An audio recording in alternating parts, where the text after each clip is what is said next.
Hey, so I am going to do something I don't normally do, which is a review of a tool that I bought. Yeah, I don't typically do this. I prefer watching them than doing them, but this one is kind of important to me just because I just bought this thing, which is this table saw right here. I did do some research on it. I watched a lot of YouTube videos and a lot of different reviews on it. And kind of misleading actually. So I'm gonna put my input on it and let you know what I think. So first of all is the saw. This is where I said, okay, enough's enough. If you notice the actual guard or the insert here, when you lift it up, it goes up. So I don't know what's going on. The stop on it is kind of shitty, which isn't a big deal, right? I just have to watch out for it. Um, but the one I don't like is this one right here, which is your tilt.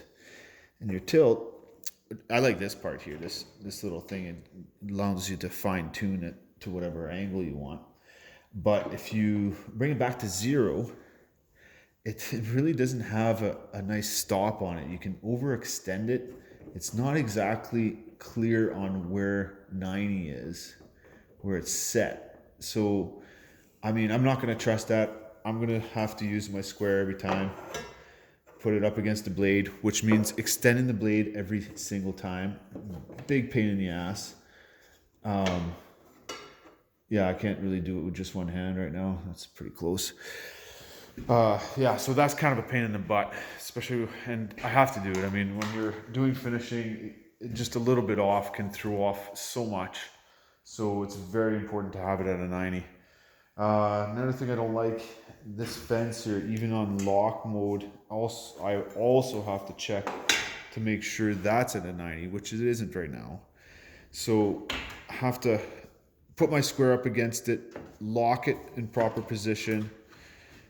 I don't know if there was another way they could have built this so that it's better, but it's kind of a pain, and you might not see it as a big deal, but depending on the thickness of the material you have, if it's tilting inwards, it's going to push the measurement inwards the higher the material gets. So that is a big deal.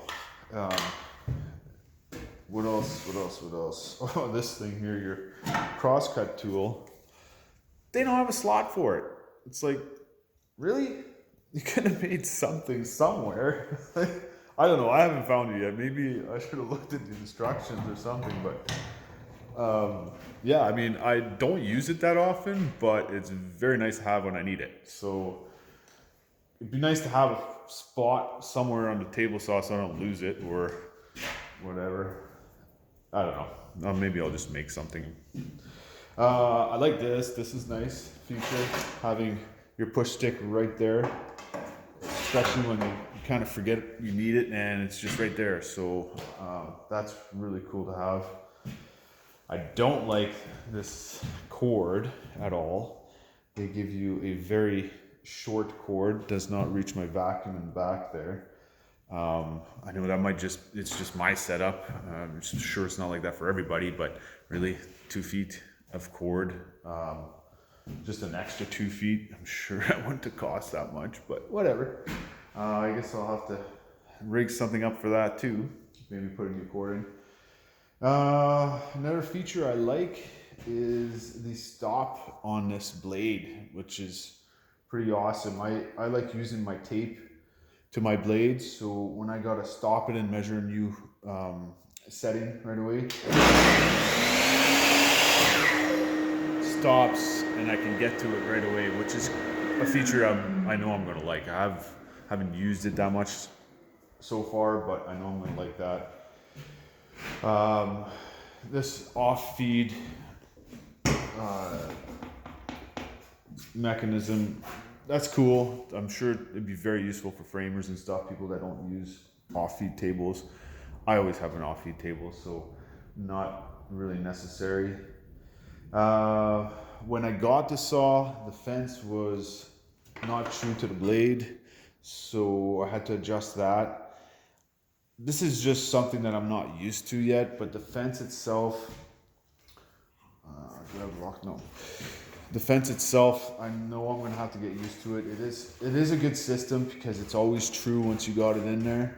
The thing I don't like about it is that you have to put it on a different setting to get a little wider, which I'm not gonna use that often, but when I do, I'm gonna have to set it back and I'm gonna have to check it to make sure that it's true to the blade also, because it's gonna be on a separate pins here. So I'm gonna have to make sure that's all good to go. Other than that, yeah, I like this little feature here. Where you just tilt it down, it helps hold your material. That's cool.